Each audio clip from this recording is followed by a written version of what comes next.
Good day, my name is Yami Adonisian, Phys 1 to Regdi. Today I'm going to explain one of the example problem in elastic collisions. So the problem is a 1.6 kg block initially moving to the right with a velocity of 4 meters per second on a frictionless horizontal track collides with a massless spring attached to a second block with a mass of 2.10 kg moving to the left with a velocity of negative 2.5 meters per second. The spring has a spring constant of 600 Newton per meter. So letter A, determine the velocity of second block at the instant when the first block is moving to the right with a velocity of 3 meters per second. Letter B, find the compression of the spring at that time. So ito na nga, hindi ko na sinulat ang ating problem because our solution is so long or bahaba.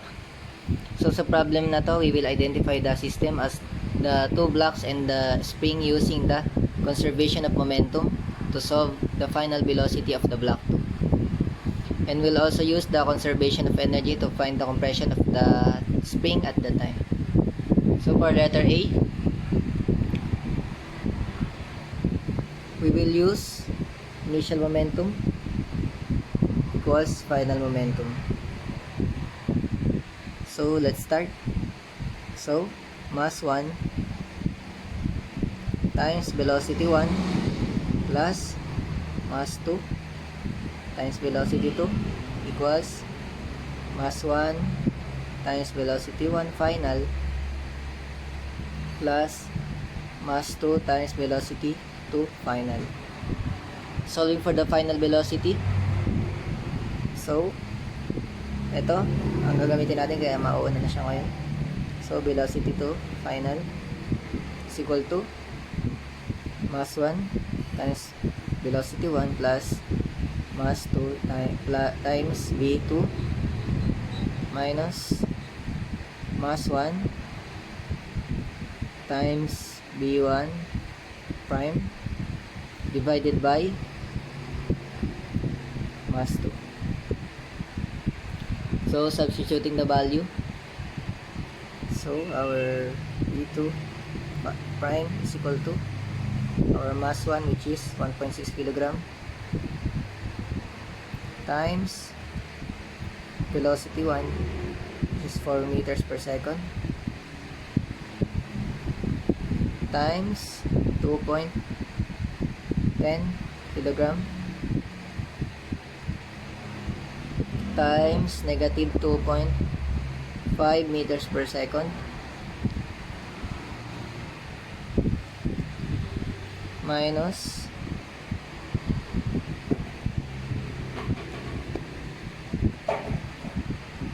minus 1.6 kg times 3 meters per second divided by our mass 2 which is 2.10 kg. So calculating velocity 2 final or prime is equal to 1.738 meters per second. So ito yung nakuha natin sagot sa ating letter A. So letter B, using the conservation of energy. So buburahin ko na to kasi nga hindi magkakasya yung letter B at masyado ring mahaba. So lagay na natin dito sa ating letter A.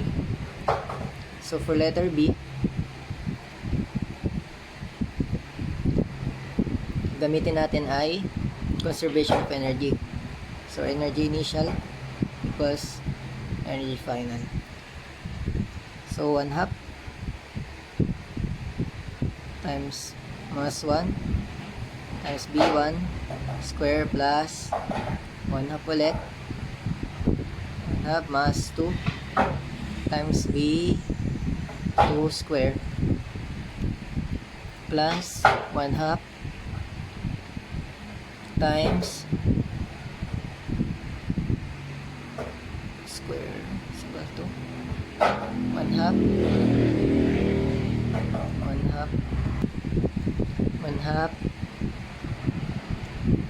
mass 1 times B1 final square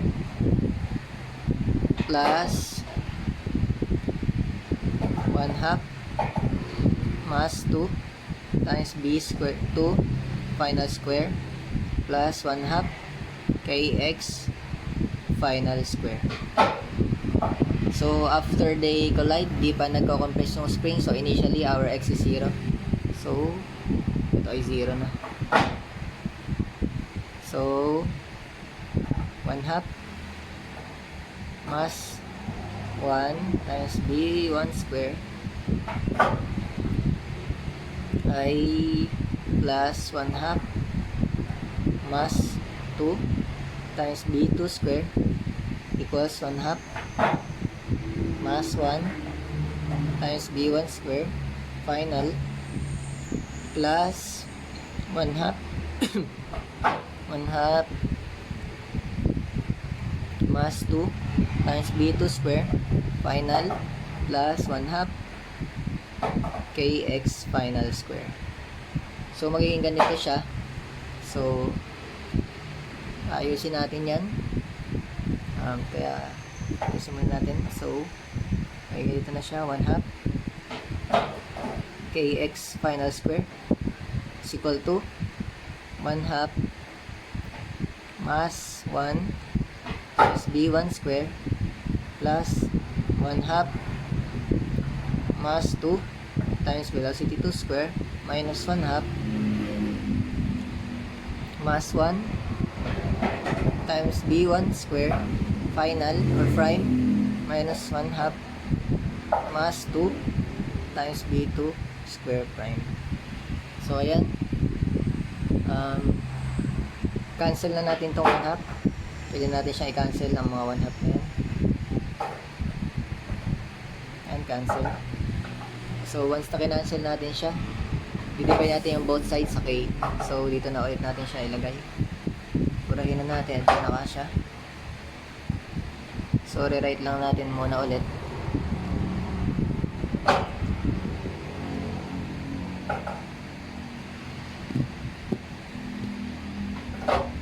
So b 1/2 kx final square is equal to 1/2 mass 1 times b1 square plus 1/2 mass 2 times b2 square minus 1/2 mass 1 times b1 square minus 1/2 mass 2 times b2 square final. So divide both sides sa k. So cancel na nga itong mga 1/2. So cancel itong k. So ayan.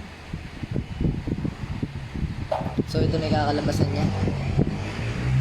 So after nyan, ito yung kakalabasan niya.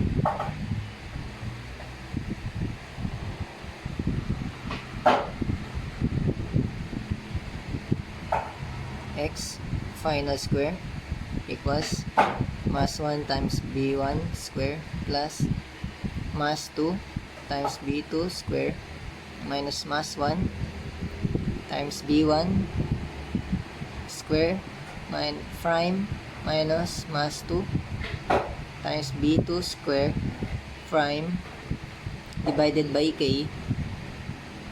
So divided by k natin siya.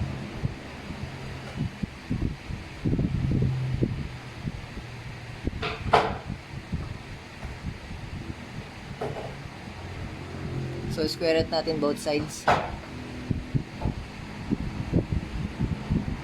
So cancel. So ito na yung kakalabasan niya. Pag ating nice na. So x final is equal to square root of 1.6 kilogram times 4 meters per second times 2.10 kilogram.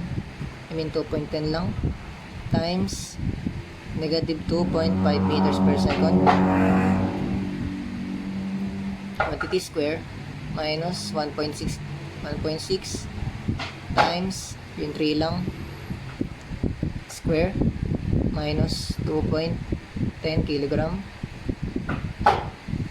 times velocity final na nakuha natin, ito, which is magiging 1.74 na siya.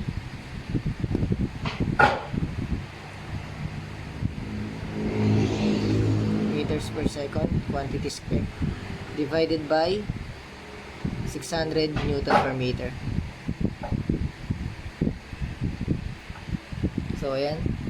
Calculating, ang makukuha natin dyan ay x final is equal to 0.173 meter. So, ito yung nakuha natin sa letter B.